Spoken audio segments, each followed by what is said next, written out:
Good evening, ladies and gentlemen. My name is Asadlaji. Welcome to another live session of Avid Online. And for those who are joining us for the very first time, a special warm welcome to you. Please refer to the chat box for more information on Avid Learning, our platform, and the work that we do. And thank you for tuning in, and I hope you join us throughout 2021. We've used these extraordinary circumstances that 2020 brought upon us to transition our program online. Our digital further learning campaign, Avid Online, was launched in April of 2020 and is over 10 months young. We've curated and presented close to 240 programs, including our popular premiere series at the Mumbai Opera. As we work towards slowly getting back to the old normal, we are committed to continuing to support the arts, maintain our connection with the creative communities, and facilitate learning and continuous dialogue with our audiences. So whether we continue online or transition to physical events or a hybrid mix of both, we'll stay true to our mantra that learning never stops. And this brings me to our evening session, Empowering Through Technology, Film and Education for Social Upliftment, a live session on leveraging filmmaking and technology for education, further learning, and social change. Coveted perspectives from leading change makers in the field of film, technology, social education, and edtech will be discussed and diverged. Allow me to introduce our impressive speakers. Filmmaker, writer, media trainer, Shabani Hassanwalia. Founder and workshop director, Filmbug, Nameeta Premkumar, and founder and CEO of Enguru and King's Learning, Arshan Vakil. They will be in conversation with our moderator for the evening, founding partner Dasra Neera Nundy. For more about each of our very distinguished speakers, please refer to their bios that have been posted in the chat section. They were also emailed to you earlier this evening. These experts will present their knowledgeable perspectives on the subject of how individual initiatives have harnessed the power of technology to empower communities and build better futures. Please note this session would last about 75 minutes, followed by a 15-minute Q&A in which Neera will be taking questions. So do keep them ready. Start posting them in the Q&A box throughout. On that note, thank you once again for tuning in. Over to you, Neera, and look forward to a fascinating session. Great, thank you, Azad, and thank you for having me, but an even bigger thank you for the panelists that are here. However, I must declare that I wish we were in the Opera House, and so please promise that you will invite us back, and we get to do this in that wonderful place that you have. But we're not there, and a big reason we're not there is the COVID pandemic, and I think to ignore what the pandemic has placed, around and moved us back in terms of social upliftment, we can't ignore. I wanted to highlight how this pandemic had, made invisible migrant workers very visible. It was a crisis, a massive migration. Healthcare professionals, our healthcare system under an incredible amount of stress. Finally, our young kids just not being in an education system. And all of this just created even more crisis and stress, and actually for the most vulnerable. I think perhaps it could be seen as an equalizer, as it affected all of us, those of privilege and those who are the most vulnerable, but it set the most vulnerable extremely behind on a lot of our sustainable development goals. What I'm excited about today is we're actually being able to bring together a lot of expertise from our panelists, but a lot of it has to do with intersectionality, right? How are we bringing in education? How are we looking at filmmaking and the creative arts? And how are we using technology? And before I just open up to the panelists, I wanted to highlight a few things, at least in our experience as Dasra, that we saw really emerge from this pandemic. And maybe, panelists, you can begin to lean into some of these challenges. I think the first one is access. What the pandemic began to really make even more visible is you can do things through technology, but where is the access? And then where there is access, where is there utility and an understanding to be able to use that? Especially affecting my second sort of challenge is the most vulnerable. How are we keeping communities and the most vulnerable as part of this became just even more evident in the pandemic? We couldn't have frontline workers and NGOs even go into these communities. The third thing, which we don't look at enough, and I hope that my panelists will cover this, we underinvest in it. We don't understand the importance of building a narrative. And the narratives that get built actually shape and our ability to, uplift. And then finally, feedback loops, right?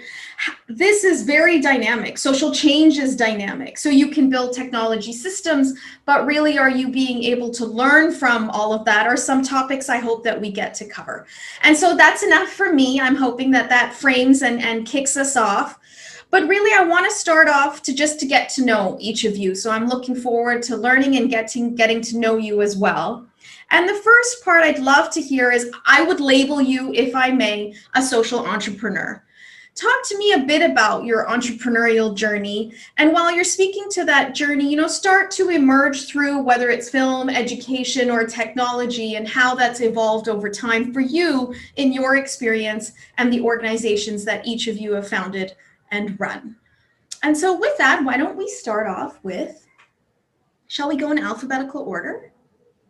Okay. Does that make Arshan? We'll go by first name alphabetical. And gentlemen first. How about that? Thank you so much, Neera. And it's a pleasure to be here. So thank you so much, Avid and Asad, for organizing this. It's a real privilege to be a part of it.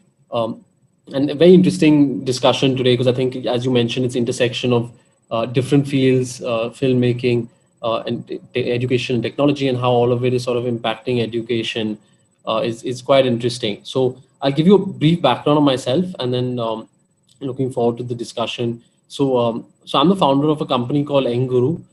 We are essentially an English language mobile app where we are focusing on creating accessible, highly affordable English learning available on your smartphone, and in fact, more recently, even on feature phones. We're trying to essentially democratize access to English learning. And the reason for that, which also sort of answers your question around identifying as a social entrepreneur and the journey that I've had so far, was the inspiration to really start this. I think that came about when I was working at an e-commerce startup. We used to run this small NGO on the weekends where we were trying to help kids prepare for jobs. And it was meant to be a career workshop. It was called Project Vahana.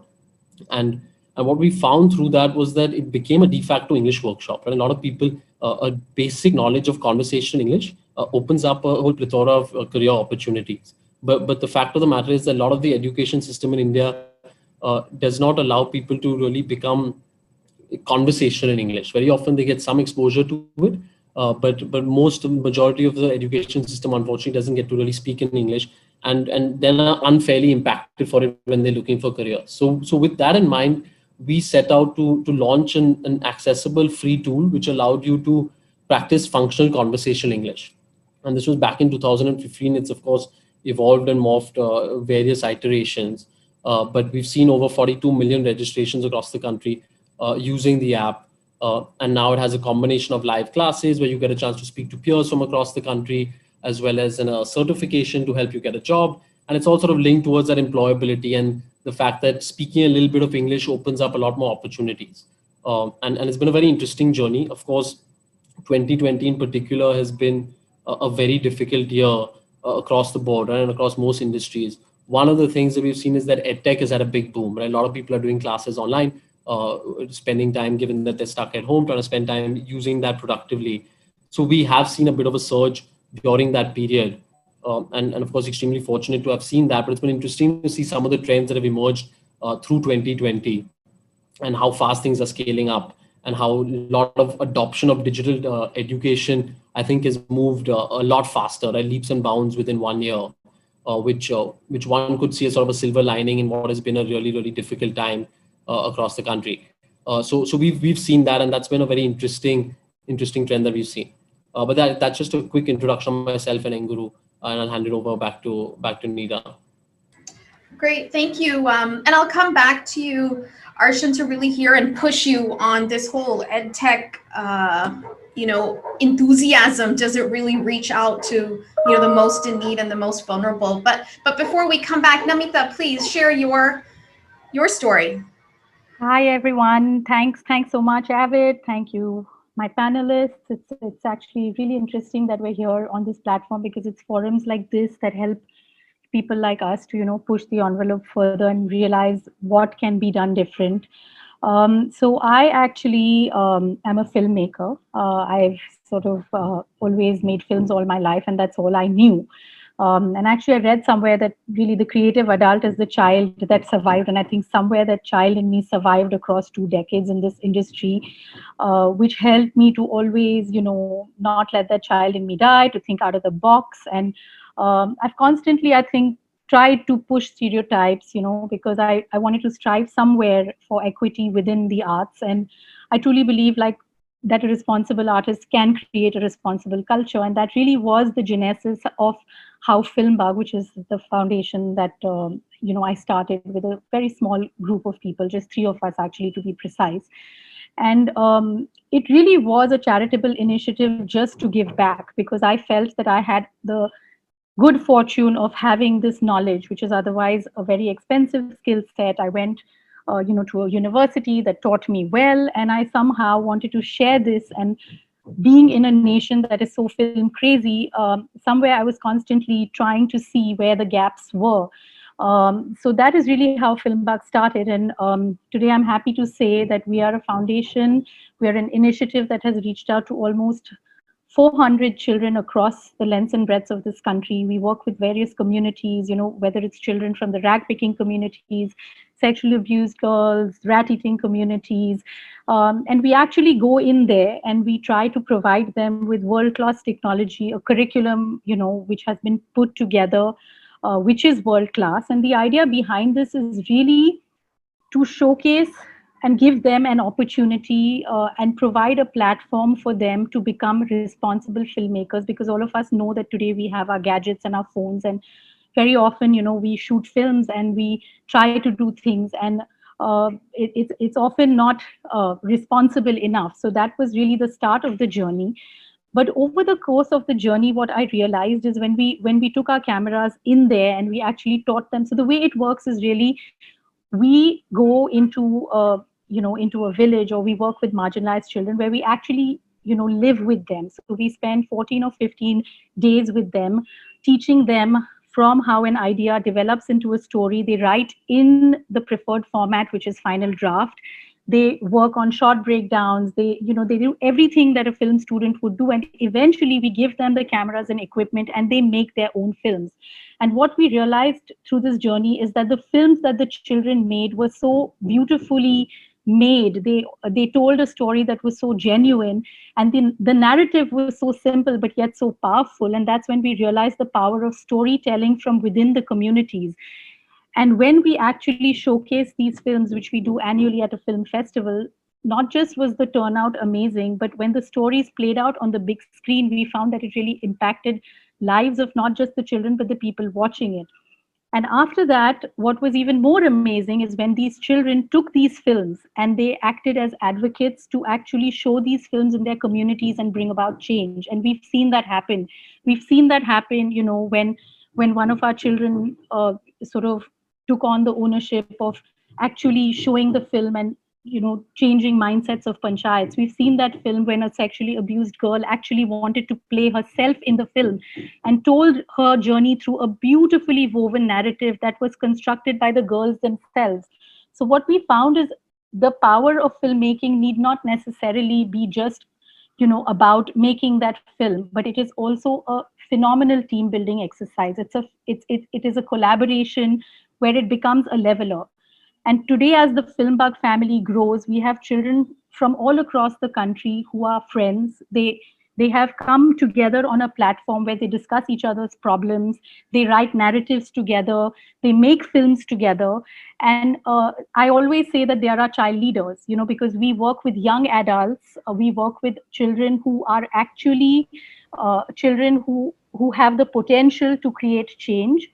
And it's been a wonderful journey so far. At every workshop we go, of course, the children cry when we leave. They run behind our cars, and we wish we could stay back more. But what's important is we've nurtured these talents. We've taken them forward. To many, we actually support them. We try to see if children that are inclined to a certain field of art can be sort Yeah. of given opportunities. So it's been amazing. And yeah, I'd love to, going ahead, talk about more, inclusiveness into the field of arts, and really about changing a narrative that we can rewrite together, where certain stereotypes can be broken. No, that's great to hear. We've seen a real emerging trend and need for really placing, young folks or child and their voices at the center of building this narrative and engaging them in it. And it sounds like a wonderful intervention. I'd love to come back, to you to hear a bit more. And there's a question in the box saying, it's great. You can do that, when there wasn't the pandemic there and, the dependency on physical space and interaction. So how might you be thinking of that? And also a little bit of, this is a tough sector to fund, the arts in general. So we'll come back maybe and hear a bit of that. But before that, let me move to Shabani. Hi, thank you everyone for having me here, and thank you Nameeta and Arshan. Very interesting work and really happy to hear about it. Okay, I'm Shabani. I've been a filmmaker for close to 15 years and a writer, a journalist by history. And I got my work, personal work is a lot to do with documentaries of a country in transition. I worked with masculinity. There's a film called Being Bhaijan that we made, which explored the connections between Salman Khan and masculinity. And we documented local cinema movements in Ladakh in a film called Out of Thin Air. We've looked at digital identity formation. And so, yeah, that's a lot of my personal work. And how I got involved with film and community is actually through Khabar Lahariya, which is the, if people may know here, which is the only Dalit women-run media channel now. I got involved with them when they were a newspaper and they were about to go digital. And we started doing workshops with them to see how, what that transition could be like from journalism to media journalism, to video format journalism. And from there, like as they say, there was no looking back, because this site of exploration, where, as Namita was also saying, where you actually put the camera in those people's hands who usually do not have a stake in the community. So in this case, Dalit women and Muslim women. The presence of this one piece of technology changed the status quo in ways that we found personally absolutely riveting. And hence we pushed it in many new directions. Currently, I am the editor for The Third Eye, which is Nirantar's new feminist think tank. It works as an online platform and an offline platform. And The Third Eye came as an idea because Nirantar has worked with pedagogy for about 30 years, feminist pedagogies. But to keep in tune with the digital landscape, as Arshan was also saying, now, if everybody is learning online, what are they learning online? And we did a landscape analysis and we found that the entire... Shabani, we basically lost you when you were chatting towards sort of the digital landscape and how Nirantar was kind of moving into that. Oh, okay. Oh, so basically this digital landscape and education, that's a long time ago. Anyway, so this digital landscape, what we discovered was that this whole edtech world was absolutely silent on gender and sexuality. And that's how actually The Third Eye was born, that we talk a lot about putting education on online and learning online, but what are we learning? And whose stories are we telling? Is it a replication of the older textbooks? Is it a replication of older learning models? Or is it possible to use the digital to devise new learning models that puts the margins on the center? And maybe we'll come back to it later, but the pandemic was really the best kind of trial run, I feel, for us. And I agree with Arshan. It was a hotbed. It exposed the huge absolute chasms in the system. And it also really showed how incredibly jugadu people are with just like a little bit of data on them. So, and the last thing I want to say, the Third Eye works as an online platform, which is a website in Hindi and English.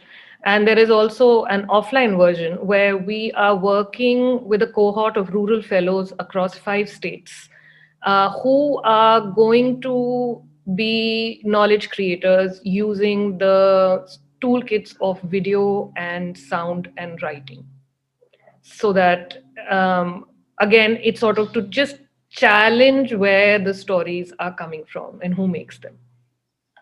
Yeah. Shabani, I'm just going to follow up with a question and then come back to you, Arshan and Nameeta. There's a question here that is asking, has Third Eye impacted the social standing of Dalit women? But I also want to add, not just is it improving the social standing, but have you had to modify or be quite innovative in how you might deliver or engage, and had rethink sort of traditional ways of doing as you begin to bring digital and technology? I mean, as an enabler? Oh, absolutely and definitely. So to just first answer, Third Eye is too new to talk about impact. I mean, I would be able to speak on behalf of Nirantar and Khabal area. I mean, they've been around for 20 years, and the impact there on Dalit communities is very well documented, and there's a new documentary going to come out on that also. But to answer the fact that, like, did we have to change the way we approached learning because we went digital? That's the question. Yes, and is it, how do you keep it community centric, and is that challenging? It's incredibly challenging also, not just because we are trying to keep it community centric, but because everybody doesn't have equal access to the technology we are promising that this world is on. And when I'm saying everybody, it's not just about income disparity, of course. It's about us negotiating with families that let your daughter have the smartphone instead of the son because we want to work with your daughter. And that smartphone disappears after 2 months. Or we raise money to put in data on our rural female fellows, and then they write back to us and then they say the data, we don't know, Didi, wo data gayab ho gaya. And we find out it's because the brother-in-law uses the data because they don't know how to password protect their phones. So the fact that technology by itself is not an equal opportunity, and we know that, of course, but the fact that we are trying to make sure that the communities this comes from, the knowledge comes from, are, we put gender in at the center of that each time.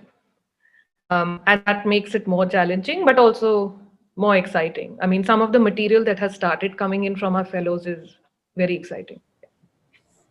Great, thanks, Shabani. Arshan, do you want to just comment or any thoughts that come to mind as it relates to the work that you're doing from Shabani? Yeah, no, absolutely. I think it is very interesting. I think one thing, of course, that is slightly different for us is that we were online pre-COVID, right? So we were always sort of an online mobile app.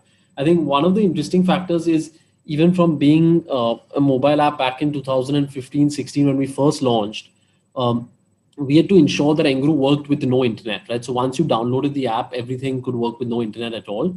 And that was sort of a pre-requirement for this target audience, right? This audience where we were looking at this aspiring white collar or sort of young adults who are looking for employment. A lot of them had phones, smartphones, but very often kept their data off, and data was a very hot commodity at that time.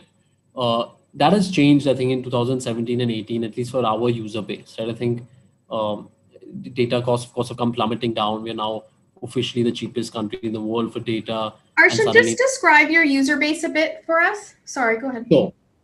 So our user base is, I think there are two key segments of our user base, right? So the first is sort of college students. So you're looking at college students, ITI graduates, diploma graduates, who are usually between the age of about 18 to 25, and looking where English is important for them to get an entry-level position, right?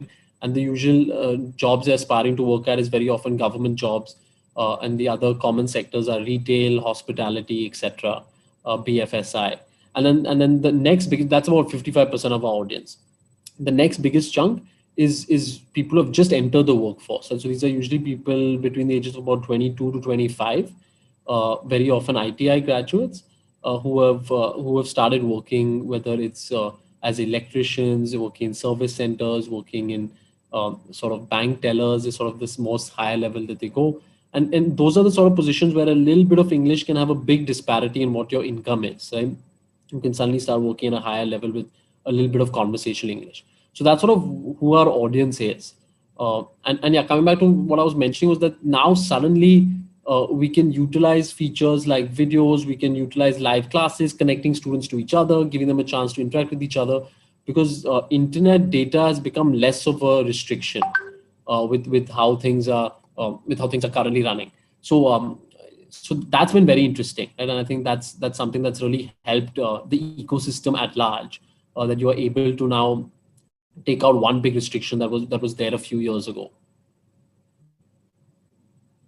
So you're saying I have a question here. How important is it to build technological literacy among lesser privileged populations? Given who you are really targeting or the group, do you have to actually do quite a lot around the technological literacy? Can you tell us a bit about that? Yeah, absolutely. No, that's a great point. And we spend a lot of our time trying to figure out how to design the app so that someone who hasn't been online much can navigate through it. So the first is, of course, content in local languages. I think that is the most important, right? I think making the assumption that everyone who's coming online speaks or reads English is unfair. So we support 12 different Indian languages, or the 12 largest ones, like Hindi, Marathi, Bengali, Tamil, Malayalam, etc. And that's the very first thing a user selects. So as soon as he opens the app, we show him based on sort of location data, we sort of show him the top languages. So you download the app in Tamil Nadu, you're going to see Tamil right at top, and then you can select other languages as well. But that's the very first step. And that gives a level of comfort, because then going forward, everything in the app is in your language.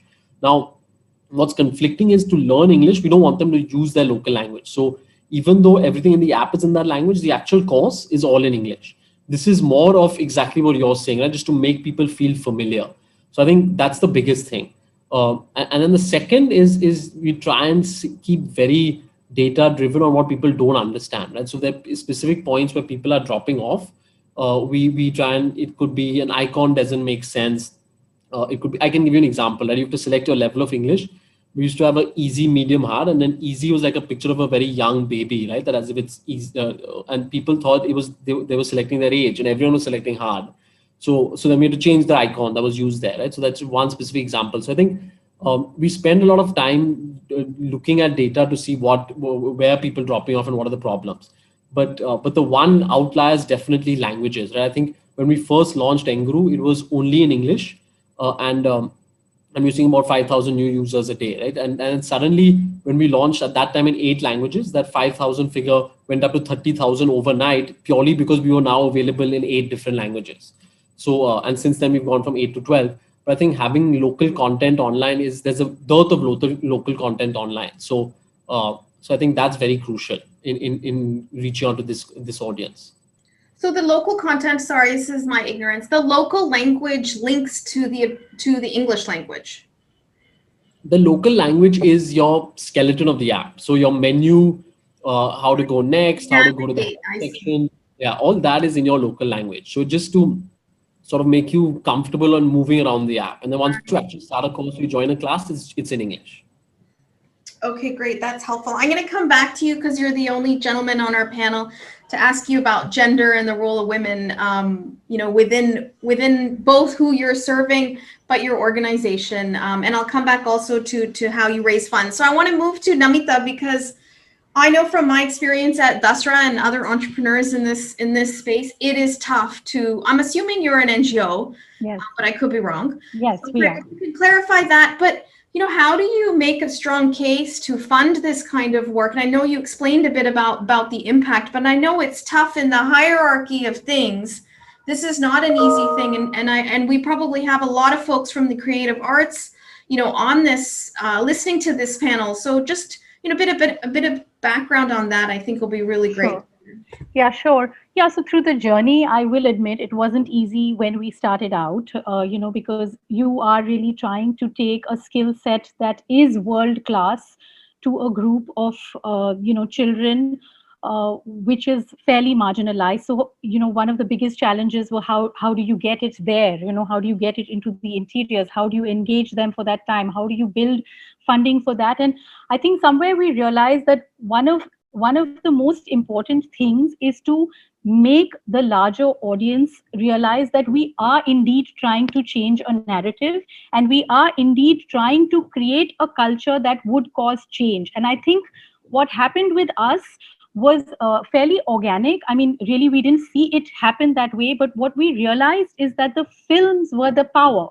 So when the children actually made these films on issues and we showcased them, so we realized that yes, to be heard or to be noticed, you do need a bit of endorsement. That is when you sort of get noticed, or you then build to the funding process. And that is when we thought that we'd organize a platform which is a very serious platform, which has a credible jury to watch these films, to support these kids. And I think that was really our turning point, and it really happened very organically, because we saw that these films are brilliant, and we said, how can we not showcase them? And then one thing dovetailed to the other, because when we organized a film festival, which is now called the India Alive Short Film Festival, and the property has inherently grown, we actually got a jury of very, very credible makers to come to watch these films, and to spend time with these children. We brought these children down, and in the beginning it was all pro bono,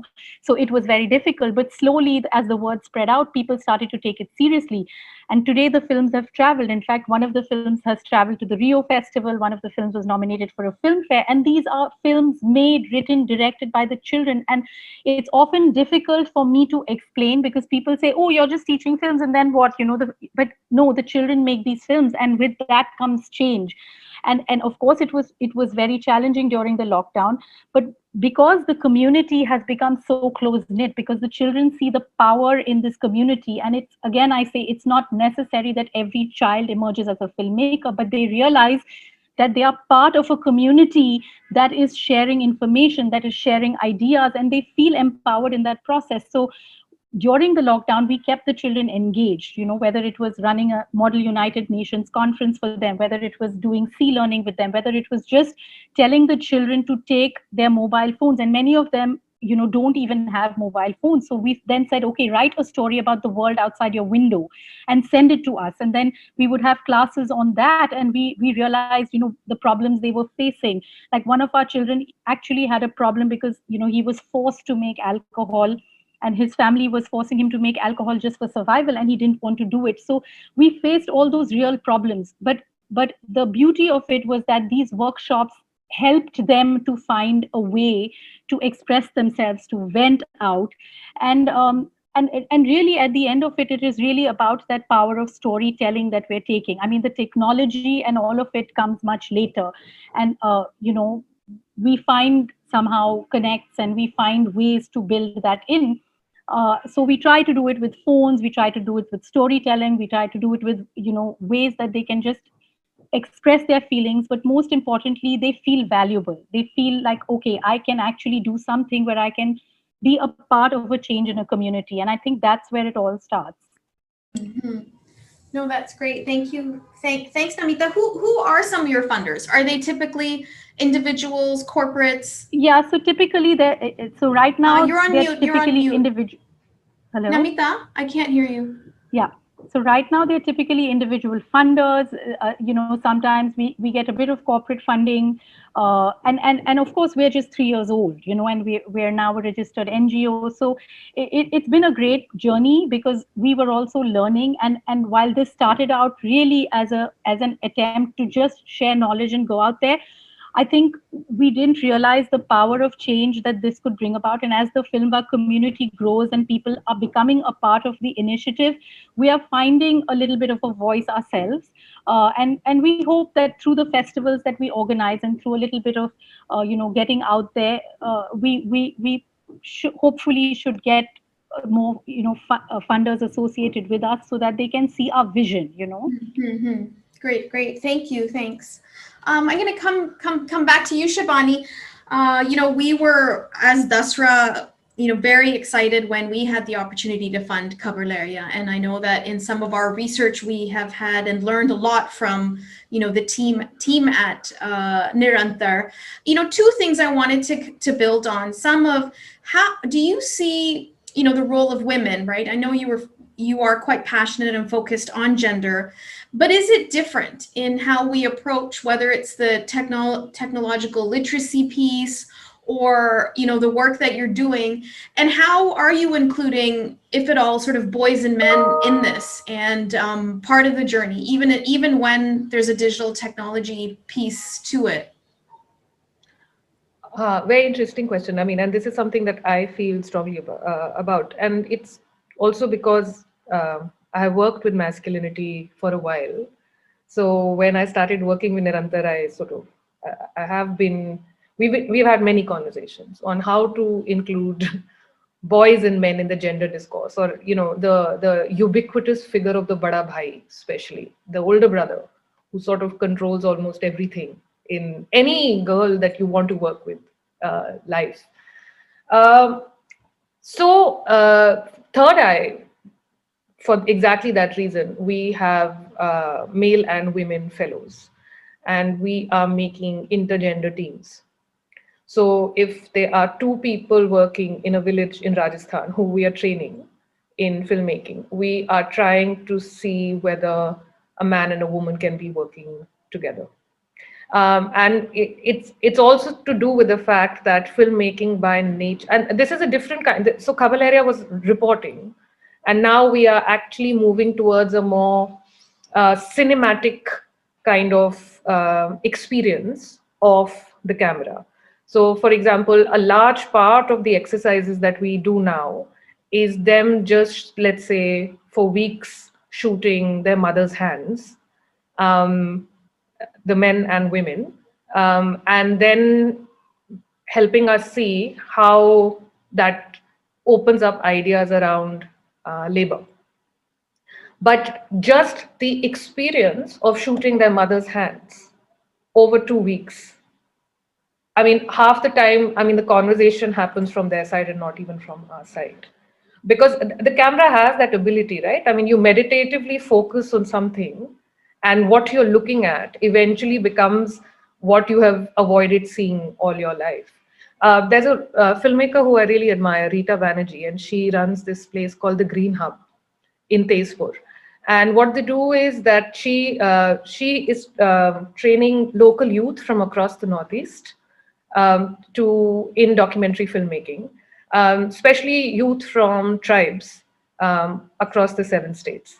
Now, the Green Hub Fellows, very interestingly, even though they're being trained in documentary, what is happening is they are very naturally becoming naturalists and conservationists. And we're going to be carrying Rita's pedagogy in our next edition. But she says something really beautiful, which I would like to share, because she really pointed it out.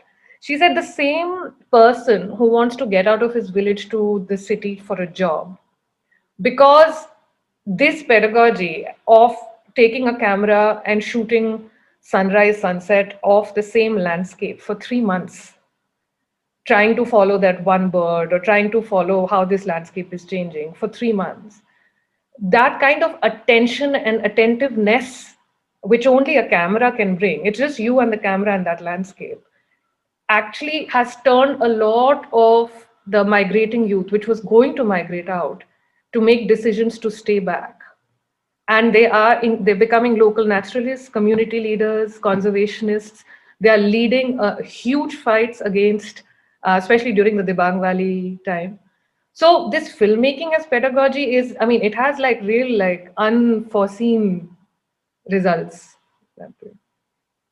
Yeah, it sounds quite similar to the experience that Nameeta shares, where there's a deep element of learning from the process itself. Yeah. Can you just clarify very quickly for my ignorance, what is the difference between the cinematic approach versus short film or you were like Yeah. AI is now cinematic and Yeah. Actually, so it's not about issues. So we are not asking them to make on lifting up issues or like, in fact, like we are asking them to sort of move away from thinking in terms of issues at all. And I mean, that's sort of the new thing we want to break. I mean, I know Cavaleria is built on journalism and a lot of it is issue based, but um, there is a lot of life between issues.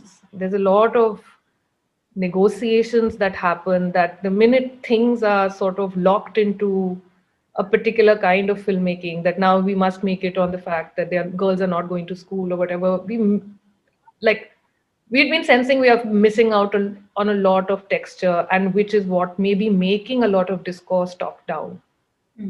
Okay, great. Thanks, Shabani.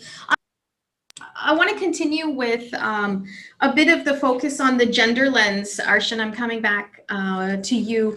Both on, we've seen at Dasra that it's not sequence. It's not like you start and you do your work and then somehow over time, gender can be incorporated or prioritized. Have you even thought about, how a gender lens comes into the work that you're doing? And if not, or if I'd love to hear, but also what are you seeing on the other side in the way that, women or young women might be engaging on your platform? And is it different? And as you chat through that, also walk me through eventually sort of how have you raised money and that journey? No, absolutely. So I think, yeah, on the gender thing, gender lens, I think there are a few things, right? Looking at both sides. At first, internally as a workplace, and then, like you said, any trends that we've seen. So internally, I think organically, we're a tiny company, right? We're under 50 people, but organically, we are more women than men, right? And including the tech team, which I don't have an answer to why that's happened, but it's worked out great for us. So I'm very happy about that. But a lot of our senior tech team is also, which is of course our largest division, is women. And then of course we've got 200 freelance teachers, right, who are teaching on the platform, because essentially people do English classes with people from all across the country. That is of course heavily skewed towards women, right? About 75% of our teachers are women.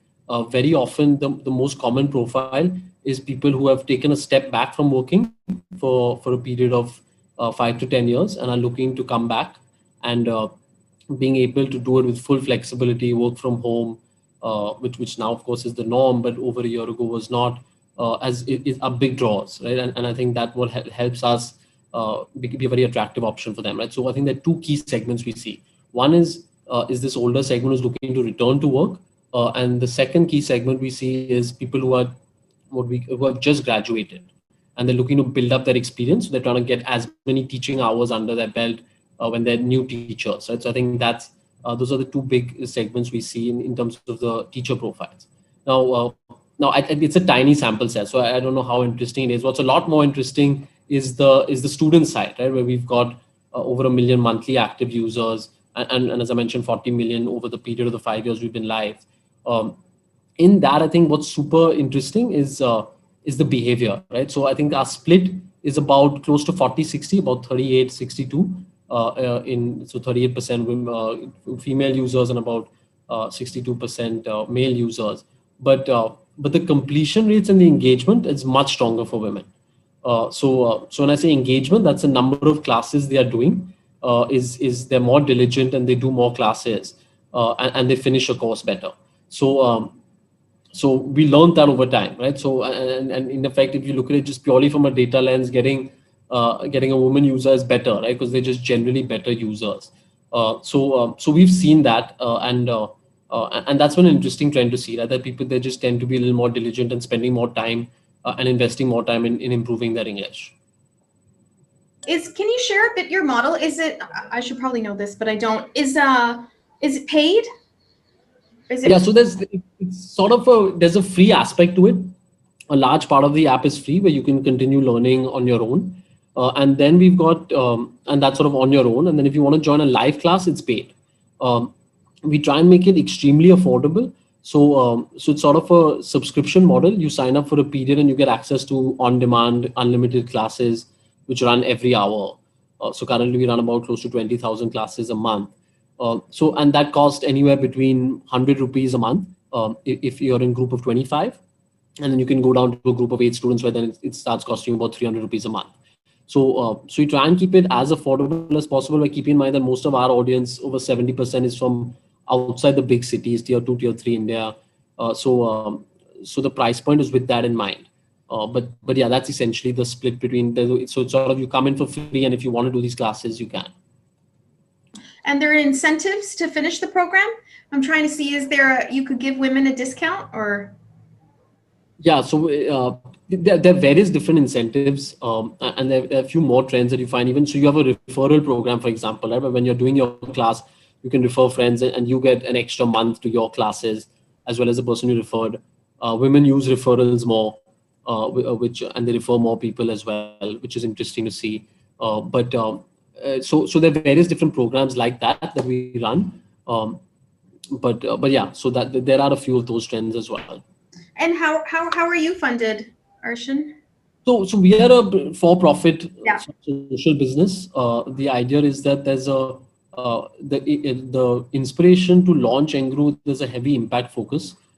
We want to reach out to the audience we're reaching out to, but it is a for-profit company. So we are currently, our largest funder is the Michael and Susan Dell Foundation.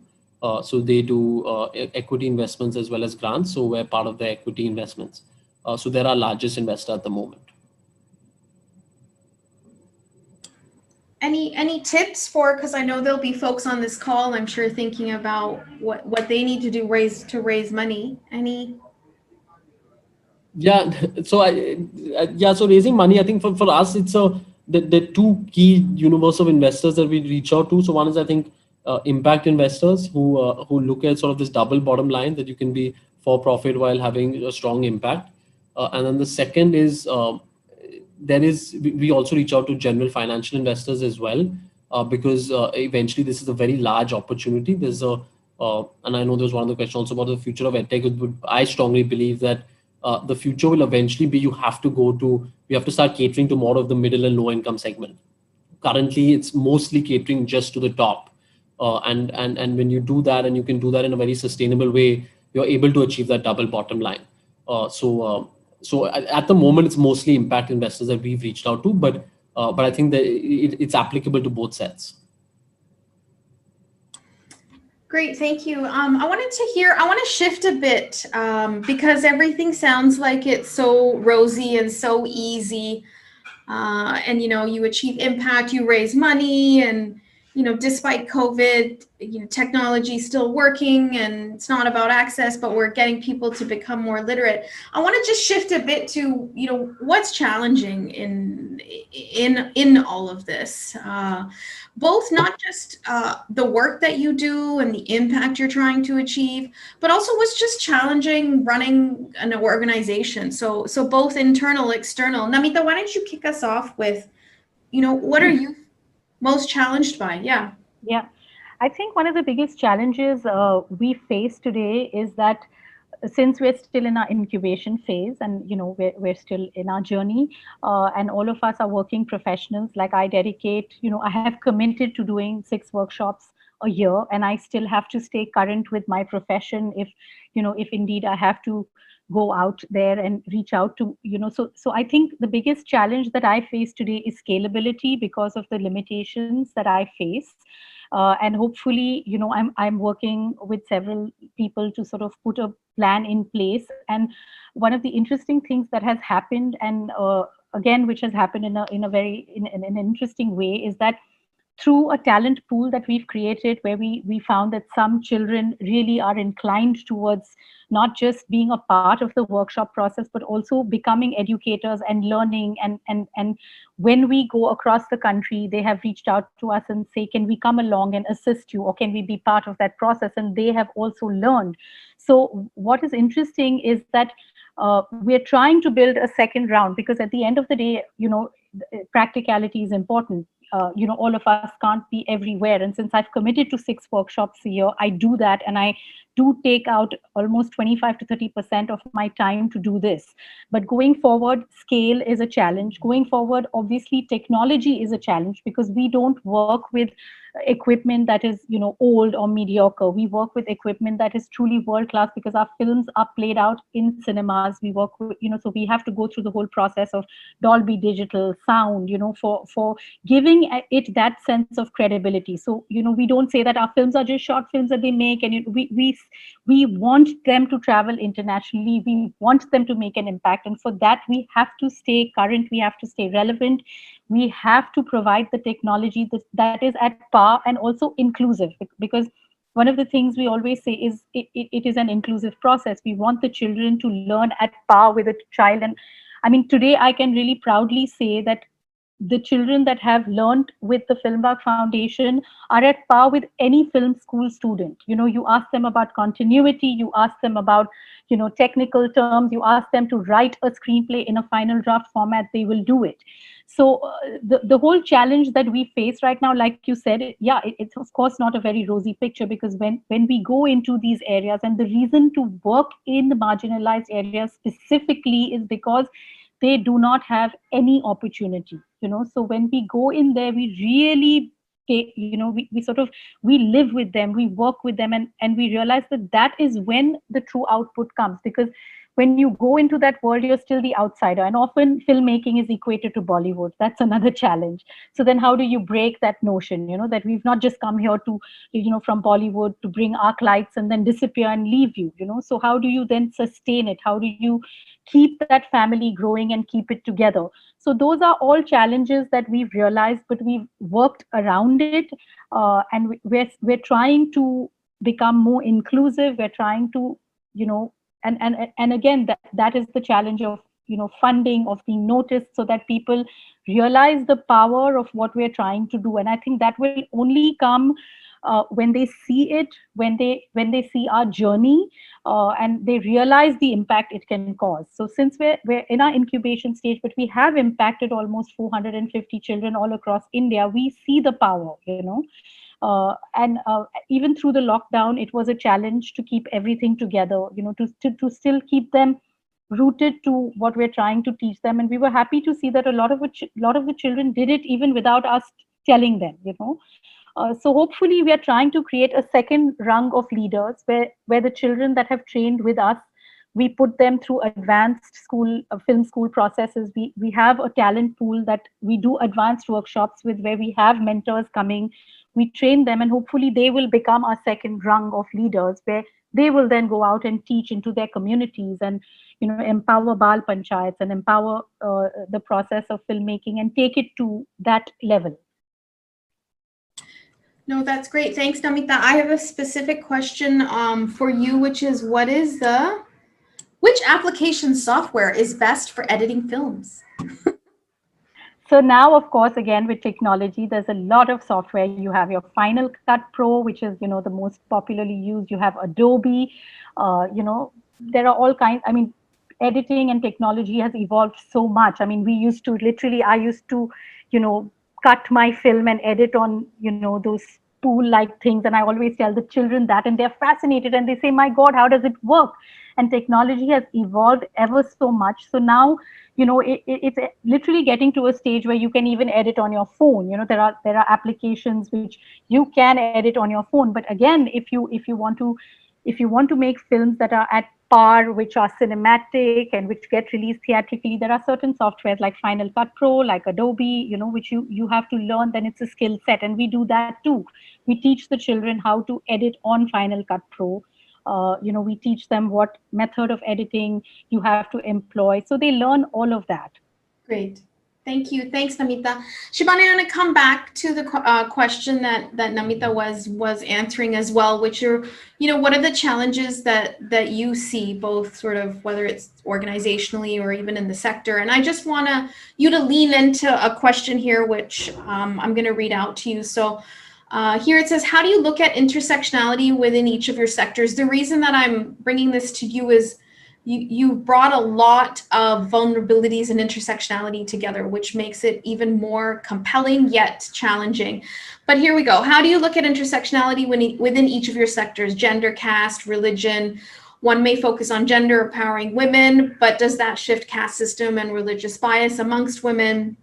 Today, we have lots of tools, templates to unfold human agency and universal values, for shifting systems and norms. We need to do more of that. Why are we focusing on, building skills? What about sort of the norms and systems change? I know all of that is extremely challenging, but break it down a bit. Don't make it too dismal. Yeah, yeah, I'm trying.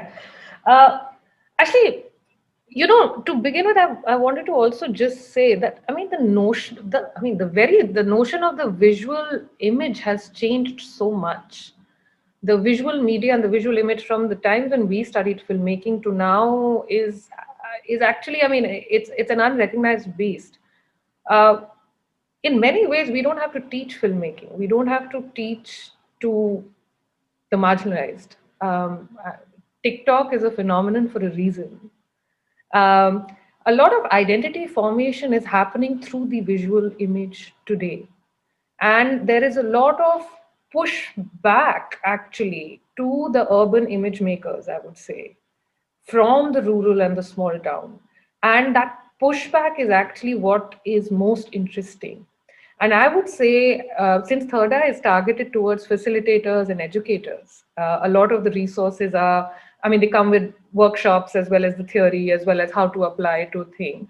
If I would say that the huge challenge, I would say, amongst educators today is to how to let um, a new generation and a new population of knowledge creators emerge without like stopping our own impulse to say that this is what it is and this is how it's done, because I feel there are narratives we have missed out on for many years. Second challenge is that, which we struggle with, is that in a landscape which we have a glut of visual imagery, we have a glut of films, we have a glut of everything. We are so saturated. Everybody is a creator, so who is watching what? What when people want to create, who are they competing with? Who owns WhatsApp? Who owns the internet?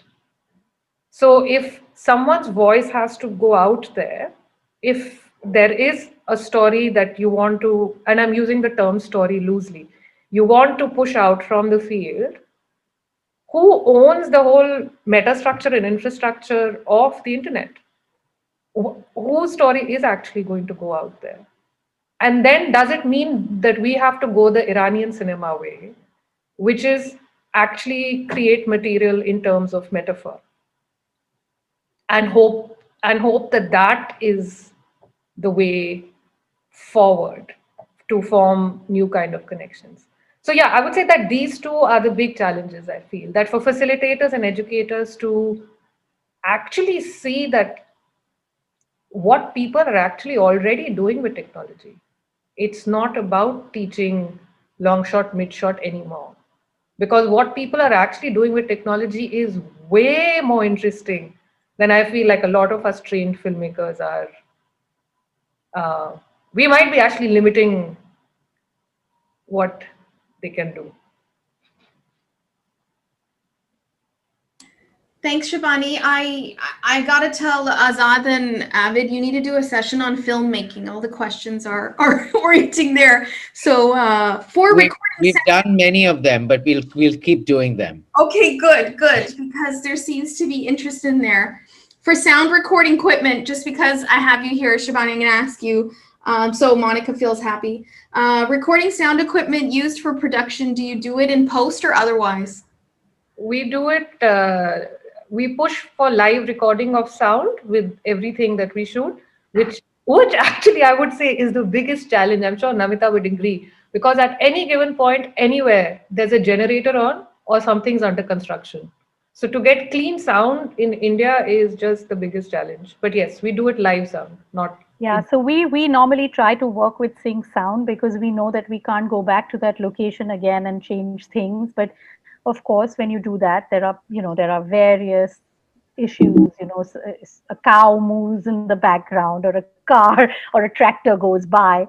But then you work with that, and the children also learn about how important sound is as an element in storytelling.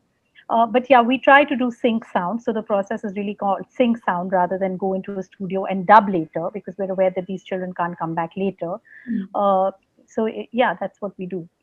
Okay, thanks. I'm going to come back to challenges, Arshan. Share, and you might want to build or link a bit. I thought it was interesting to hear from Shabani about sort of the tier 2 cities and what are we defining as, you know, aspirations that come, you know, through the internet or through an urban centric view. I thought, you know, what do you think of that? And in some ways, teaching English is that sort of pursuing a future. You know, tell me a bit about that. But talk to me also about your challenges. Yeah, absolutely. So I think challenges, the one overarching sort of biggest challenge we always face is ensuring that we are able to be financially viable, right? So we want to remain impact focused, and there's a specific audience we want to reach out to. So sort of balancing being affordable enough for that user, while at the same time not being financially viable. And I think that's a constant challenge, and something that takes a little bit of time, a lot of iterations to sort of get through. So I think that's definitely one of our biggest challenges. In terms of the audience and sort of the learning English for the future, etc. I think there are two key things. There are two key motivations to learn English that we see with the audience. The first is highly functional, right? That I want to learn English because I need to get a job, and English is important for that, etc. And second is aspirational, right? English continues to be a highly aspirational language, right? That people associate speaking English with doing well, and that's important for them to learn English, right? So often you see that, and we have an older audience that's already working and is learning English more for that reason. So it's interesting to see the two. Our app and our focus is a lot more on the former. It's much more sort of functional employability focused, but we do still see a little bit of the latter as well. And I think that's definitely part of the entire sort of the societal implications in India, that English is highly aspirational.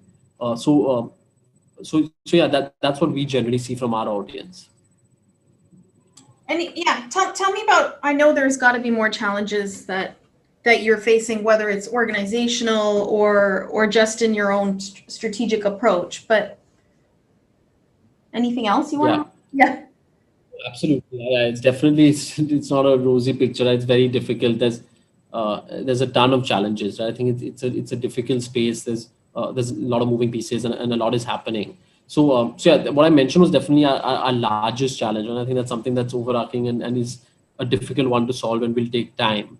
And it sort of then has network effects, right? Because that affects the ability to raise capital, and very often it becomes a little bit of a chicken and egg, because you need that capital in order to prove out that model, and becomes a little challenging, right? And a lot of capital at the moment. So I'm not sure where you lost me, but I was essentially saying that one of the network effects of that is it makes it difficult to raise capital.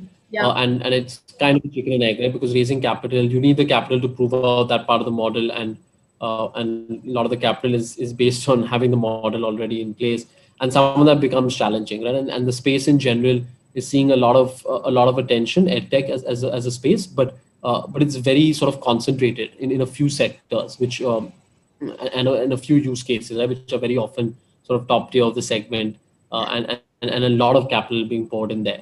So I think that's one of the network effects of proving out the model and remaining affordable and sort of impact focus in tier 2, tier 3 India. Right? I think, and then more organizational. It's always difficult to build a tech product out of. I think it becomes increasingly difficult. Right? When you were up to 10 employees, building your core team was very easy. And then now when you get to 50 and you've got 200 teachers that are all across the country, it becomes more and more challenging. Right? And making sure that that you're able to grow that sustainably. I think the tech is highly scalable. We have to bear in mind that with the tech being scalable, you have to ensure the teachers are equally scalable, and that you're growing at the same rate. And organizationally, that becomes a challenge and something we have to constantly work with. So there's a ton of that, and then of course there's but yeah. So I think organizationally there's a ton of challenges, but I think that's there's sort of across the board, right? I don't think that's specific to us. That's specific of building any early stage startup in India. There are those challenges of building the team, and that's very important. So for example, I'm originally from Bombay. I've been in Bangalore now for 5 years. Slightly better ecosystem to build this sort of company out of there. So So pack my bags and I've been there. There are various different factors that the day-to-day challenges never stop, and I don't see that happening for a very long time.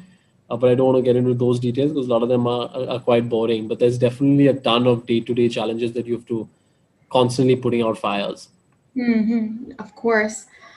I feel you. So I'm going to shift a bit, and I'm going to ask you a follow-up question, Arshan, and then I'll come Nameeta, Shabani, just to shift a bit to what are you seeing the future as, and where do you see the trajectory of your work going, and some of the opportunities. And so there is a question here, Arshan, for you to so as you answer that, to include, and you were touching on this, where do you see the future of EdTech in India? But yeah, chat with us a bit about. Yeah, so I think generally, more broadly, the future of edtech in India, I think is the hype is real. I think there's a lot of potential, and I think we barely scratched the surface in terms of the impact that technology can play in improving the quality of education in India. Right? I think that we can use technology to make education a lot more accessible. I think that started, but there's a long way to go. So I think in that sense, it's a very exciting future. Right? And as I mentioned earlier, I think for me the most exciting part will eventually be making it highly accessible to middle and then low income. Right? I think that's where, and then education, I truly believe is the best enabler. Right? So once we're able to make it highly accessible, it then enables a whole generation to uplift out of poverty, and there's a lot of network effects there. So I think in that sense, all the hype around edtech is real, but we are very far from it. I think that most of the focus right now is still top tier, and we need to sort of see it trickle down, which is part of our mission, and I think we're slowly seeing that across the board as well. So I think that's exciting. It has its sets of challenges, but it's quite exciting to see. In terms of specifically the future of Enguru, I think one of the things we focus on quite a lot is studying what we call learning outcomes, or the impact of actually spending time learning English on Enguru. Can we help close the loop? That did we help a user get a better job? Did we help them do better at their current job?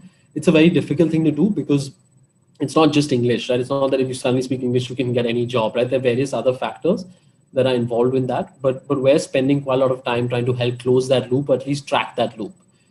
So we've launched like assessments and trying to make it more standardized, that if you have this assessment and you can prove that I speak this level of English, it's a lot easier to do that. That's currently missing for the entry level jobs. It's only available for sort of higher employment. So that's one example of something we're currently working on. The second, which is also an intersection of on this panel, is very interesting, is content creation. Right? I think creating content that is relevant to our users is something that's crucial, and we're spending a lot of time on that. Right? And most of it ends up being video content, because that's what our users really enjoy consuming and sort of will spend a lot of time on. So we spend quite a lot of time trying to understand what sort of content are they currently watching, and how useful is it, versus trying to ensure that they're engaged enough to spend time on it. So in terms of future of Enguru, I think those are the two of the big things we're focusing on, is closing the loop and content. Great, thank you. Nameeta, you want to go ahead? Yeah, I just like to say that I think there was a question about, how, in terms of what our future is, of course, but also I saw somewhere that there was a question about, how are we sustaining with these kids, or what are we doing really in terms of ensuring that you're not selling a dream to them. And I think it's a very valid and a good question, because there have been occasions when you go in, and of course, we're, like I again said, we're a nation predominantly dominated with viewing of Bollywood content, and that is often that is one big hurdle that we face when we get into an ecosystem which has always constantly watched Bollywood films. So even when the storytelling session goes into ideas to actually a narrative playing out, often kids use examples of popular Bollywood films. So while that is also okay, because they watch them and that is what that is the content that is given to them, what we're really trying to do, and we've seen it happen successfully, is we're trying to somewhere build new narratives. So when a child comes with his own, for example, at our festival last year, it was a wonderful moment where a very, very eminent international filmmaker said that this is their own cinema paradiso. and actually called the child up and said, can you tell me how you shot this film, because I'm jealous.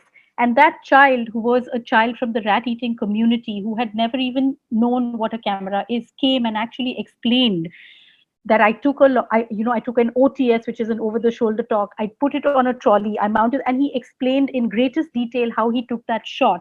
So what we're really trying to do is build a completely different class of storytellers. Now, whether you use that story to tell through a film, or whether it is a story that you build to weave around a panchayat to cause change, or whether it is a story that you use with an innovative way that you bring about change in your community, that is what we're trying to do. So we actually sensitize the kid to their own problems, because very often they're in that environment and they don't even know that this is a problem. So with this tool that we give them, they're sensitized to it, they make brilliant films, and then they see the power of what that cinema can do.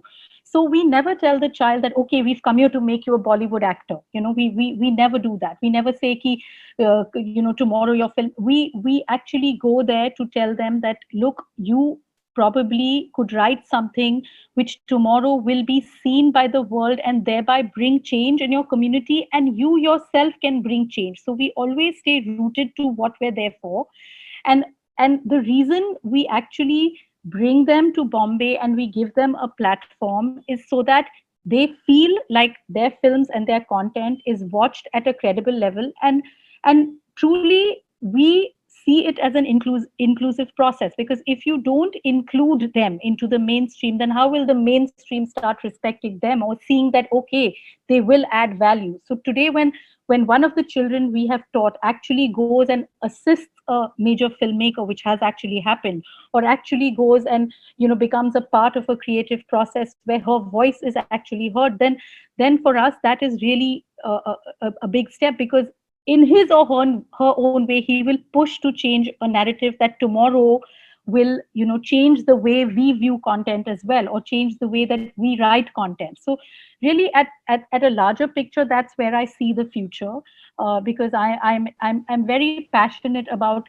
changing certain narratives that govern the society at large, which thereby impact certain things in our society. And that is what these children have done. They've tried to push that narrative, they've tried to keep it real, they've tried to, without, like Shibani said, without really talking about issues, very subtly they do it.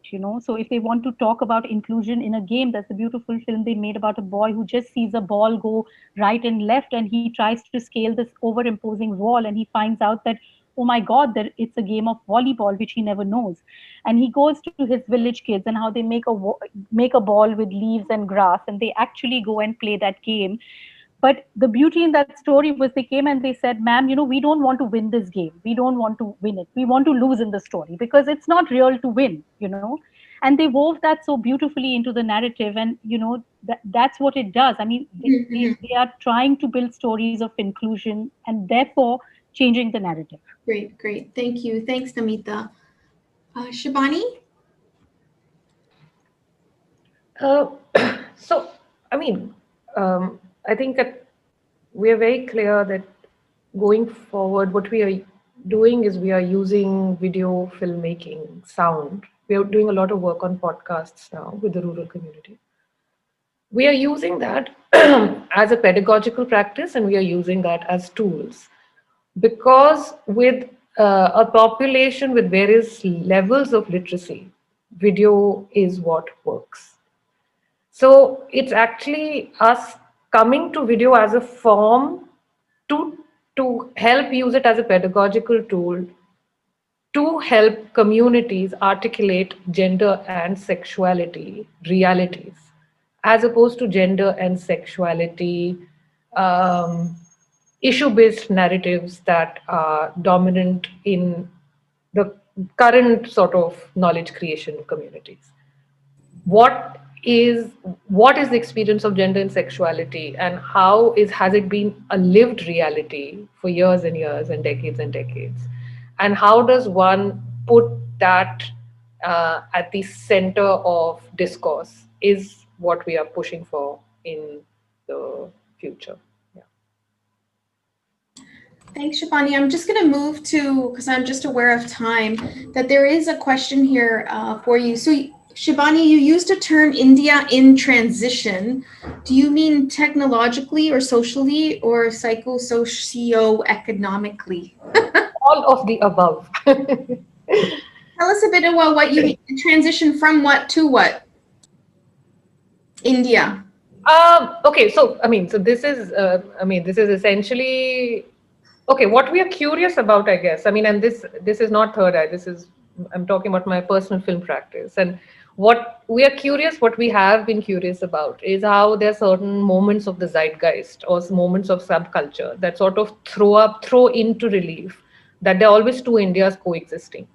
We made a documentary called Gully about 2-3 years ago, which is ostensibly on the Delhi hip hop community, but it is about it is the Delhi hip hop scene, and it talks directly to the JNU protests of that time. So the film is actually about dissent, and it's about who occupies the street at what time, what makes you come out to the street. So for us, that was the moment in transition, that there are certain people who choose to come out to the street, and there are certain people who perform their whole life on the street, and those two Indias continue to coexist, like what we call the shadow of globalization. Yeah, and similarly, even with masculinity, why we were looking at Salman Khan's fans is because that's really the prototype of why is Salman Khan such a phenomenon, and why was, like, for us, that moment. We made that film because someone told us that when people go to watch a Salman Khan film, when Wanted released in a single screen theater in Meerut, all men take off their shirts when Salman Khan takes off his shirt.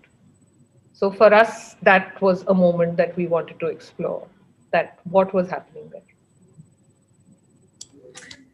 Great, thanks. I'm going to go to the next questions for you, Arshan, and there were two questions. One is, and you might have slightly answered this, but has Enguru revolutionized the social learning space and impacted change through technology? But there was also another very interesting question. In a country like India, which has so much diverse linguistic landscape, do you see a tension of, teaching English and having a multilingual system coexist of sorts? Yeah, so I think so the first question, I would like to think so, but like I said, barely scratched the surface still, right? I think that it's early days, but in terms of creating access, there has been a lot of access created, and I think that people from all across the country, and it's in terms of the population, still a tiny number, but 40 million users is sizable progress to see that people have at least used the app and been able to access high quality English training. I'll give you one small sort of, and that fits quite well in today's discussion in terms of creating access. That it's a very small example, but we recently collaborated with the CSMVS Museum, right? The Chhatrapati Shivaji Museum in Bombay, which is of course one of the premier museums in the country. But during the pandemic, they were finding ways to sort of still keep access to the museum available, and they started sort of reaching out to people through online virtual tours. And they did a collaboration with us, and suddenly people who will never ever have been able to access the museum are now seeing it through their mobile phones, and with the museum curator sort of walking them through it, right? So and most of these classes were focused to our kids. So it was quite an interesting thing, right? And as is an English learning app, so it's not directly related, but we saw very high demand, and most of these classes were completely booked out. We ran it for we still run it once a week as sort of just a free initiative to do something outside learning English. You get to learn different parts and have different virtual tours of the museum. So very interesting to see that access, right? And it's created from the pandemic, but it actually ended up leading to access to someone who would have traditionally never have gotten it through their lifetime. So that was quite an exciting anecdote. In terms of the linguistic question, I think that comes back to, I think English is different, right? I think English has different undertones and importance in India, not just in India, globally. And it's so deeply entrenched in the formal workplace that it impacts your ability to for your career trajectory, right? I think that's the bottom line in India, right? I think that's important. So I'm completely I think it's difficult to learn. Like, it's not like you'll be able to teach a lot of other languages in India, right? So Enguru focuses just on English. You're not trying to teach other foreign languages, etc. That's very sort of intentional because of the link to employment. And uh, I think the current education system is such that, and it should be, that most people continue learning their local language, but learning English alongside that is important, right? Because it affects your ability to sort of earn, right? And your earning capacity is linked to English, and that is, whether it's right or wrong is a completely different debate, but it's a fact at the moment. So I think that's where we sort of fit in, that balance is easy to achieve because of that fact. Um, so yeah, so that's how we see the linguistic challenges. Thank you. So we're going to wrap up. So I'm going to stick with you, Arshan, and then come to you, Nameeta, and end with Shabani on just one or two sentences of advice for our audience, or something you think we all should really prioritize around this discussion, which was anchored in the title Film and Education for Social Upliftment, and really speaking to technology being an enabler. But yeah, some 2-sentence closing thoughts, Arshan, and then I'll come to you, Nameeta and Shabani. So I think I would just reiterate that I think it's very exciting. We've hardly scratched the surface, and I think technology has the ability to really transform education for the future generations in India, if applied and sort of grown in the right way. So it's a very exciting time, but it's going to be interesting to see how it plays out. Nameeta? Yeah, so it is a very exciting time, especially now when the audiovisual medium is being pushed so much. So how can we then make it responsible and create a responsible viewing culture? And also, I just like to say that everybody often thinks that philanthropy comes only when you're at a certain age in life, or when when you have a lot of you've done a lot in life, but not really, because I started this initiative in a bid to give back when I think I was at my lowest ebb in life, and then look how it turned out. So it's not really necessary that you can start your own charitable initiative or do anything only if you are financially stable, or only if you have certain prerequisites. I think you can start anywhere, and then you just have to have the passion and the drive for it and believe in it, and I think then it can really go places if your intent is correct. Great, thank you. Shabani? I would like to say, yes, it is an exciting time, but I also would sort of be a bit wary. I would say technology is as much a tool as a textbook was. And I think, which is why I don't even, and nor does Nirantar even like calling it digital literacy. Literacy today has to be digital for anybody to be able to be an equal participant in this world. And because technology is like what the textbook was, it's absolutely imperative for all of us to make sure that it's in the right hands. It's in the hands of the people who belong in this country, whose voices are not heard. Yeah. And with that, thank you very much. I'll hand it to Asad. Thank you, guys. Thank you to our wonderful panel. I mean, this was a wonderful session. Neera, you were skillful as always. Thank you for such excellent moderation. This is a very special panel for us at Avid, and also especially for me, because I have known the work of many of our panelists. I've met them, and I've long admired them. And when you say empowering through technology, even in the arts and culture space, I mean, normally you're talking to a chosen few. But with technology, it really democratized the arts, and what COVID did for us, and we went digital.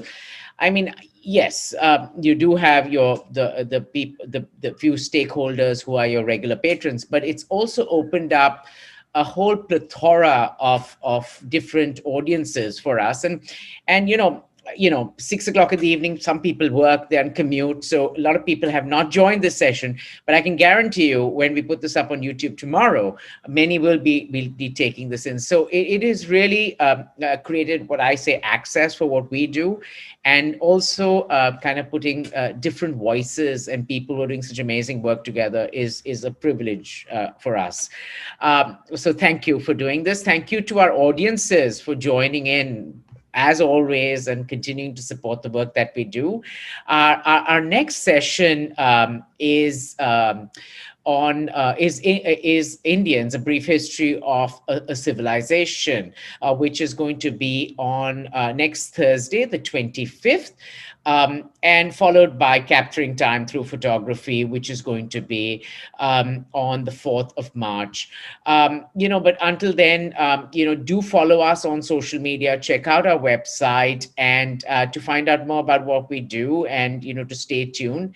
But more all, just stay safe, stay happy, stay tuned, and remember our mantra that learning never stops. Thank you very much, and have a good night. Thank you to our panelists again.